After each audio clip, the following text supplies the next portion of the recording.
욕망을 행동으로 연결하는 다리, 결단. 욕망이 아무리 강렬해도 그것이 행동으로 이어지지 않으면 현실은 바뀌지 않습니다. 여기서 중요한 키워드가 바로 결단입니다. 결단이란 단순히 마음속에서 해야지라고 다짐하는 수준이 아닙니다. 실제 행동을 강제하는 다리입니다. 예를 들어 어떤 직장인이 부업으로 창업을 꿈꾼다고 합시다. 하지만 그는 늘 이렇게 말합니다. 언젠가는 시작해야지. 지금은 시기가 아니야. 이렇게 미루는 순간 욕망은 열정이 아니라 공상으로 끝납니다. 반대로 진짜 결단을 내린 사람은 다릅니다.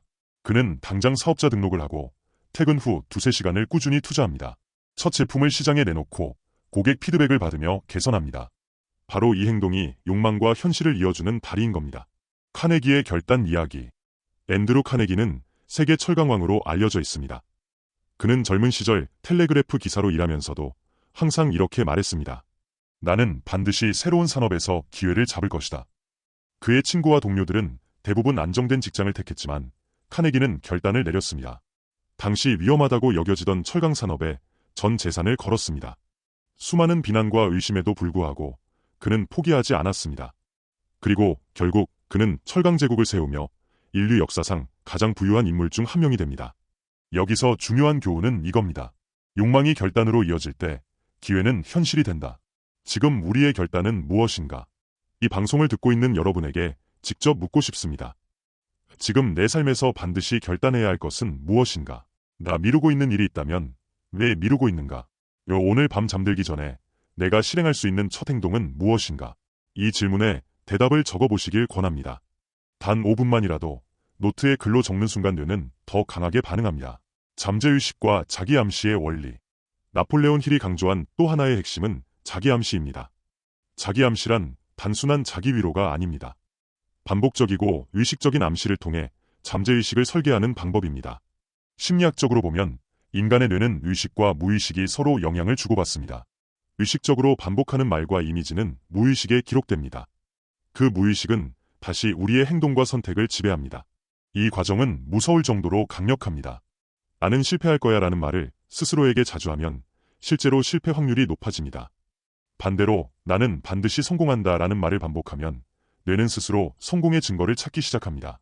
현대 과학이 증명한 자기암시 효과.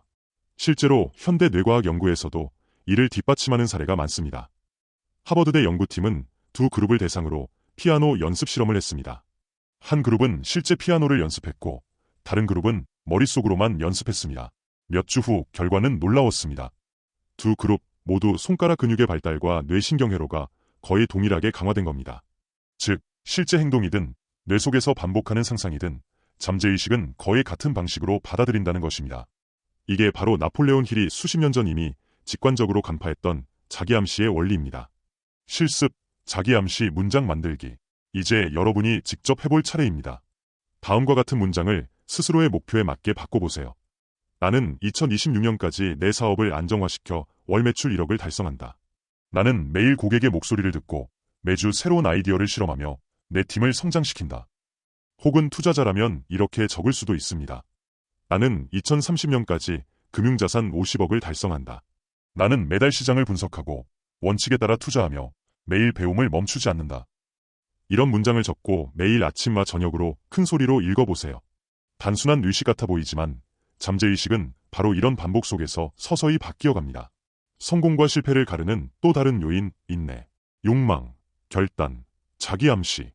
이 세 가지가 아무리 강해도 결국 현실은 우리가 생각한 것보다 훨씬 더 많은 장애물을 던져줍니다. 그래서 필요한 것이 바로 인내입니다. 에디슨이 전구를 완성하기까지 1만 번의 실패가 있었다는 건 유명한 이야기입니다. 하지만 그는 이렇게 말했습니다. 나는 단 한 번도 실패하지 않았다. 나는 단지 작동하지 않는 방법을 1만 가지나 발견했을 뿐이다. 이 사고방식이야말로 인내의 본질입니다. 실패를 실패로 보지 않고 학습의 과정으로 전환하는 힘. 그 힘이 끝내 성공으로 이어집니다. 한국 투자자의 현실과 인내. 여기서 한국 사회를 한번 보겠습니다. 많은 사람들이 단기간의 성과를 원합니다. 주식 투자든 부동산이든 창업이든 한 방을 원합니다. 하지만 역사적으로 한 방으로 부자가 된 사람은 거의 없습니다.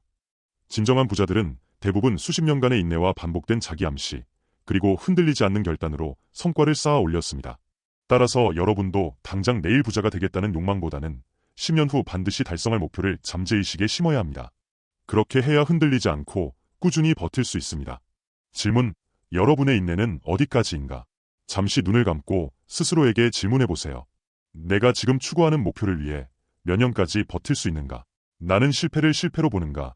아니면 과정으로 보는가? 오늘 하루의 좌절이 내 전체 인생을 좌우하게 두고 있지 않은가? 이 질문을 깊이 고민하는 순간 여러분의 욕망은 단순한 바람을 넘어 불굴의 신념으로 바뀌게 될 것입니다.